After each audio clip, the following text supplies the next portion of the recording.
प्यारे बच्चों, आपका हमारा चैनल भगवान जीआईसी कोरदार में हार्दिक स्वागत है। यहाँ पर आपको उत्तराखंड बोर्ड की माध्यमिक कक्षाओं से संबंधित उच्च गुणवत्ता वाली शैक्षिक सामग्री उपलब्ध होगी। आज हम एक्सरसाइज 1.1 के क्वेश्चन नंबर 5, 6 और 7 को हल करेंगे।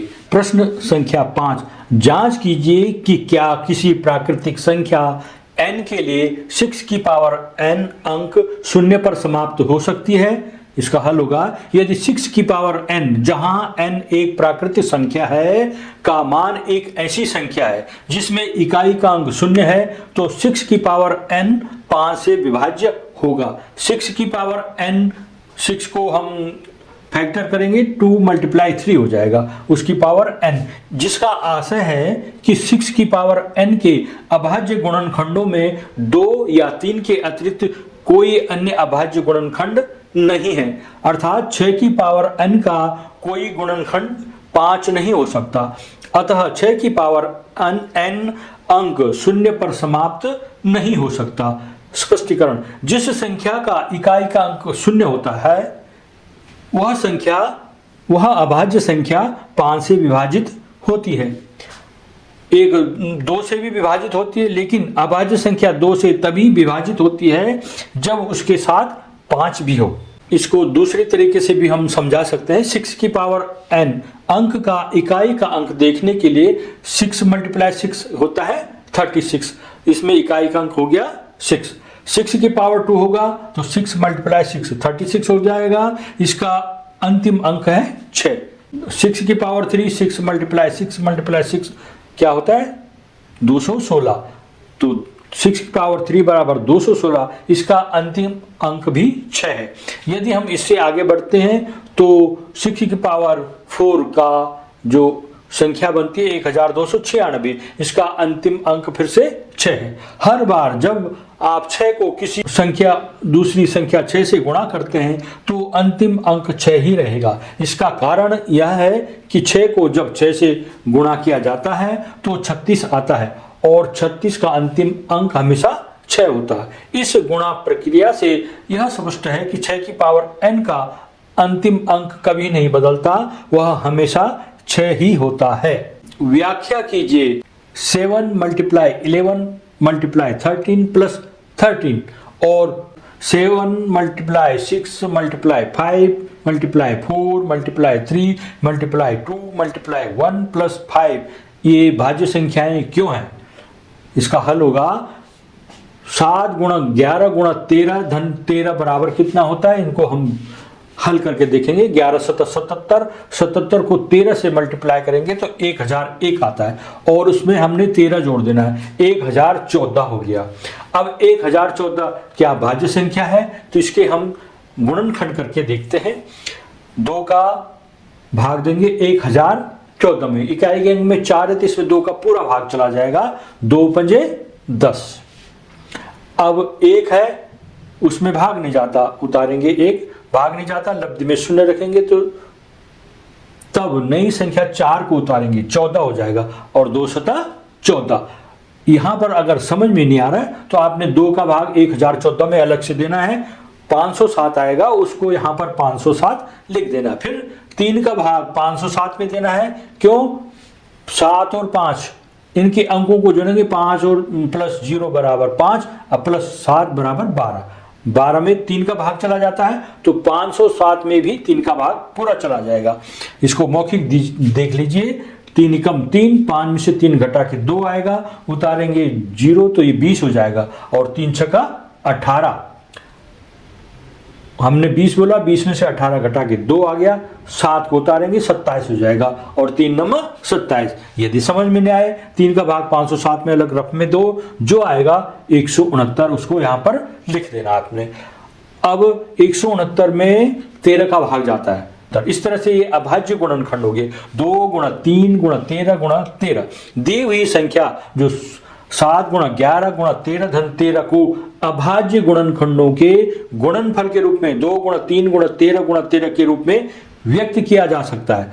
अतः अंक गणित की आधारभूत प्रमेय के अनुसार 7 × 11 × 13 + 13 एक भाज्य संख्या है। आधारभूत प्रमेय क्या है कि किसी भी भाज्य संख्या का जो गुणनखंड होते हैं, अभाज्य गुणनखंड होते हैं, वह किसी भी भाज्य संख्या को अभाज्य गुणनखंडों के गुणनफल के रूप में व्यक्त किया जा सकता है। इसी प्रकार 7 × 6 × 5 × 4 × 3 प्लस × 2 × 1 + 5, तो इसको हम सबको गुणा कर दीजिए आप। 7 × 42 पंजे गुणा 4 गुणा 3 गुणा 2, इसको गुणा करके आएगा 5040, और उसमें 5 जोड़ दीजिए 5045 हो जाएगा। अब आपने देखना है ये 5045 इसके क्या अभाज्य गुणनखंड हो जाते हैं, तो 5045 में इसके इकाई के अंक में 5 है, अतः इसमें 5 का भाग चला जाएगा। 5 कम 5, 5 शून्य 0, 5 का भाग फिर 4 में नहीं जाता, लब्ध में 0 रख देंगे। 4 और 5 को उतारेंगे 45 हो जाएगा, 5 9 45, और 1009 स्वयं में अभाज्य संख्या है, इसके गुणनखंड नहीं होंगे। 5 × 1009 हो गया। दी गई संख्या 7 × 6 × 5 × 4 × 3 × 2 × 1 + 5 को 5 × 1009 अभाज्य गुणनखंडों के गुणनफल के रूप में हमने लिख दिया है। अतः संख्या 7 × 6 × 5 × 3 4 × 3 × 2 × 1 + 5 अंकगणित की आधारभूत प्रमेय के अनुसार भाज्य संख्या है। प्रश्न संख्या 7, किसी खेल के मैदान के चारों ओर एक वृत्ताकार पथ है। इस मैदान का एक चक्कर लगाने में सोनिया को 18 मिनट लगते हैं, जबकि इसी मैदान का एक चक्कर लगाने में रवि को 12 मिनट लगते हैं। मान लीजिए कि वे दोनों एक ही स्थान और एक ही समय पर चलना प्रारंभ करके एक ही दिशा में चलते हैं। कितने समय बाद वे पुनः प्रारंभिक स्थान पर मिलेंगे? इसका हल होगा, सोनिया और रवि जिस स्थान से चले थे उस स्थान पर पुनः मिलने के लिए उन्हें वह समय चाहिए जो 12 मिनट और 18 मिनट दोनों समयों का एक ही गुणज हो और न्यूनतम हो। इसे कहते हैं एलसीएम। इसके लिए हमें 12 और 18 का लघुत्तम समापवर्त्य एलसीएम ज्ञात करना होगा। 12 के फैक्टर करने हैं, 2 दूना 4 × 12, 2 की पावर 2 × 3। इसी प्रकार 18 के गुणनखंड करने, 2 × 3 × 3, 2 × 3 की पावर 2। दोनों संख्याओं में अभाज्य गुणनखंड 2 की अधिकतम घात का अभाज्य गुणनखंड 2 की पावर 2 है, तथा दोनों संख्याओं में अभाज्य गुणनखंड 3 की अधिकतम घात का अभाज्य गुणनखंड क्या है? 3 की घात 2। एलसीएम हो जाएगा इन दोनों का मल्टीप्लाई, 2 की पावर 2 × 3 की पावर 2, 2 दूना 4 गुणा 3 × 9, 4 9 36। अतः वे 36 मिनट बाद पुनः प्रारंभिक स्थान पर मिलेंगे। इसको मैंने यहाँ पर आपको चित्र से समझा रखे हैं। 12 मिलीमीटर है, ये 12 मिलीमीटर 12 मिलीमीटर, इनको 12 मिलीमीटर 12 मिलीमीटर 12 मिलीमीटर और नीचे 18 मिलीमीटर 18 मिलीमीटर है। तो इनको 3 बार रखने पर 36 हो रहा है, और 18 और 18 2 बार रखने पर 36 मिलीमीटर हो गया। अर्थात 36 मिलीमीटर, यानी यहाँ पर उदाहरण से समझा गया 36 मिलीमीटर की दूरी पर वो एक स्थान पर एक जगह पर मिल गए। तो इसी प्रकार इस उत्तर में वो 36 मिनट बाद पुनः प्रारंभिक स्थान पर मिलेंगे।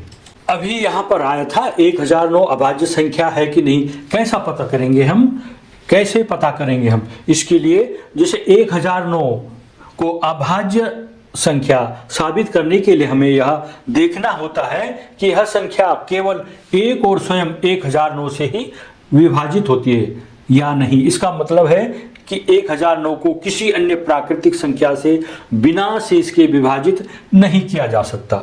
इसको देखने के लिए वर्गमूल की गणना करना पड़ता है हमको। किसी भी संख्या की अभाज्यत्व जांचने के लिए यह पर्याप्त है कि हम उस संख्या के वर्गमूल तक के सभी संभावित भाजकों से विभाजन करके देखें।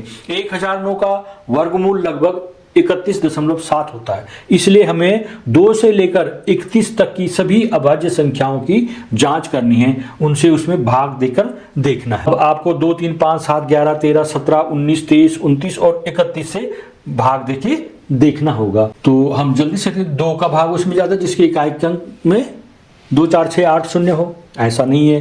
3 का भाग किस में जाता है? जिसके अंकों के योग में 3 का भाग चला जाता है। ये 1 + 0 + 0 + 9 = 10 हो रहा है। 10 में 3 का भाग नहीं जाता, तो इस संख्या में 3 का भाग नहीं जाएगा। 5 से विभाज्य जिसके इकाई में 0.5 वो है नहीं।